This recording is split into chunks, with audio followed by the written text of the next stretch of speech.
Hey guys, just want to make a quick video update. It's not something I normally do, but we've seen just one of the strongest days in the market we've seen in over a year yesterday, and I thought it important to show you what I see going on right here. So what you're looking at is just the S&P 500 chart here. I've got our market health indicator overlaid, just shows whether we have really healthy bullish conditions or red bearish conditions. And as you can see, we are back painting bright green, ripping higher as we forecast a couple of weeks ago. So hopefully you guys are taking advantage of this rally. But if you haven't, let's talk about where the most strength is. Now, one thing we like to do a lot is simply look at all different areas of the market. So the big sectors, home builders, solar stocks, consumer staples, etc., and see what groups are moving the most. And that's often a good sign of where the institutional money, the large funds, the hedge funds, the mutual funds are flowing, and those tend to be groups that outperform the market. So as you can see down here on the right side of the screen, the nuclear and uranium group I've been talking about for a while continues to be very, very strong, both over the last 6 months, 3 months, and 1 month. But one group, I guess you could say two groups, have come to life in a huge way over the last couple of weeks, and that's these top two: home builders and building products, which are very related. One is the people that actually build the homes. The other is the companies that make drywall and flooring and laminate and insulation, etc. So they're very much tied together. When we look at, and this over here, I've got like a list of 40 different sector ETFs, so we can kind of track them on a daily and weekly basis. But when we look at what's performed the best, this is ITB, the U.S. Home Construction ETF. And I'll kind of back this chart out a little bit, but two things I want you to note. One is, look at how strong this has rallied from the low 3 weeks ago. This is an entire sector of stocks now, okay? And it's up 21% in 21 days. In fact, the sector climbed over 6% just yesterday. And look at that volume down there. Huge, huge volume. The biggest buying we've seen in home builders in 8-9 months here. So really, really, really significant. Ripping back into the highs, a really good sign. The other thing is, it is outpacing the rest of the market. So if you look at this white line right here at the bottom of my chart, this is known as a relative strength line. It's a free indicator on TradingView if you have it.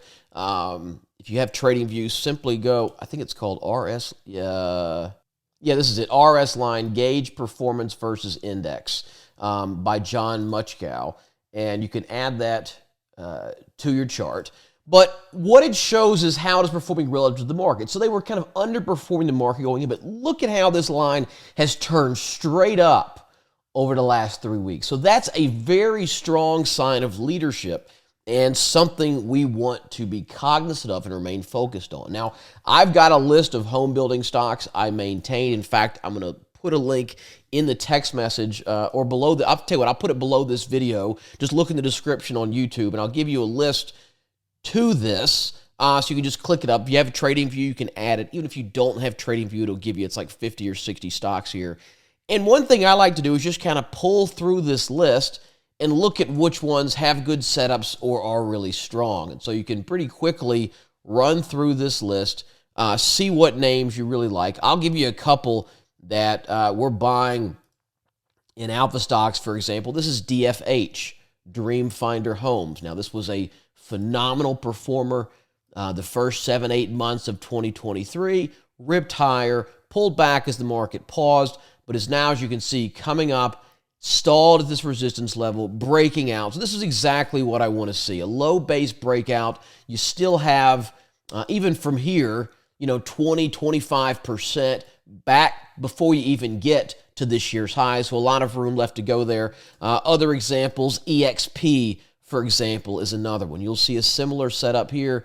This was a leading stock for 12-18 months here, pulled back, has now come back, reclaimed all of its moving averages. You see we had this little short-term resistance level around 172. It is now breaking out and pushing into highs. So there's other stocks in this list as well. There are companies, this is Masonite, for example, This is a company that doesn't build homes, but they're building interior, exterior doors, things like that. They're going to also benefit from this sector. And as you can see, I've got a dashed line drawn there. I think this one gets really interesting as a potential buy above $89.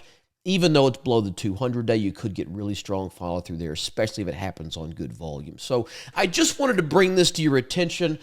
We've done a pretty good job so far this year. If you've been reading the emails I send you every Friday evening, it should be the weekly updates, either going to come from Stealth Trades Premium or War Room Premium, depending on which one you're a member of. We've done a pretty good job at calling where we think the market is going to bottom and run from. And in fact, this is the NASDAQ index. This is a chart. I published this on September 29th in the weekly update when we were right here, and said, I think this is what the market is going to do the rest of the year. So I think we'll get a retest of the moving average. I think we'll undercut just barely, set up a buy opportunity and rip from here. And if you play out what has happened in the market since then, and this is not to brag, I am rarely this accurate with my predictions, but it's played out exactly as expected. So I show you that just to say, I think we have a pretty good pulse of this market. It is laying out as expected. Now, the big reason, just so you know, that we're seeing these home builder stocks, the narrative is very simple to understand. Okay, the last 3 Fed meetings, the Federal Reserve has paused. I mean, they didn't raise rates anymore. Now, that's a good sign, but people are still cautious, and the language they use, as annoyingly academic as they are, says, well, we're waiting on these certain metrics. We still remain, we could still possibly raise rates. You're going to need them higher, hold them higher for longer, et cetera, just scaring people. But not only do they not raise rates, the language they use finally kind of said, we think we're done. Right? Wall Street reads between the lines. That's what they've interpreted. And that's what their backdoor deals and conversations over bourbon have told them. Now, in addition to that, what happened yesterday, that's Tuesday morning, before the market opened, was the CPI report came out. Now, that is the Consumer Price Index. It's the inflation report. Wall Street expected inflation to be 3.3%, meaning prices were 3.3% higher than they were in November last year. Well, it came in at 3.2%. So it shows us that the Fed was already saying we're probably not going to raise rates more. Inflation came in lower than expected, which means what the Fed is doing is working, and these scumbags are not going to have to raise rates anymore to squeeze us any harder because their goals being achieved. There's a lag time between raising rates and then seeing that data play out in terms of unemployment, in terms of inflation, economic growth. And as long as they're seeing that trend go, they know that 3 to 6 months from now, that 2% inflation number is likely to be hit. So all these things together mean likely rates have peaked, primarily mortgage rates, and that's very good for home builders. A lot of people got used to 2.5% and 3% and 3.5% mortgages. Now we're looking at 8.5%. And so as they see them come down to 7% and 6%, potentially 5% by the end of next year, 2025, I think a lot of people, myself included, are going to go, look, we got spoiled. We're never going to see 3% again. If I get a chance to refi or build a house at 5.5%, I'm going to do it. I'm going to build a big one. I'm going to lock in this thing for 30 years and be content with that. So between the low supply of housing, mortgage rates finally backing off, and again, expected to continue. I read one bank is forecasting 2.25% lower rates by the end of 2024. And if you look at the 10-year bond yield, that's this right here, you'll notice even though the Fed hasn't done anything, just this market rally and the anticipation of what people expect going forward. We've seen rates just over this last same 3-week period where construction stocks have screamed higher, fall from 5 to 4.5%. So that's 50 basis points. It's 0.5% lower in 3 weeks. And so it is not out of the question to think we could come back in here around the 4%, maybe 3.5%, which would give us, somewhere in the neighborhood of 6% mortgages, which would, I believe, fuel this big construction boom. So this video ended up longer than I wanted, but I just wanted to bring this to your attention. A couple of things. One, we think we're in this really strong bull market. We believe it's going to continue into 2024. I believe in owning stocks and specifically owning the right sectors.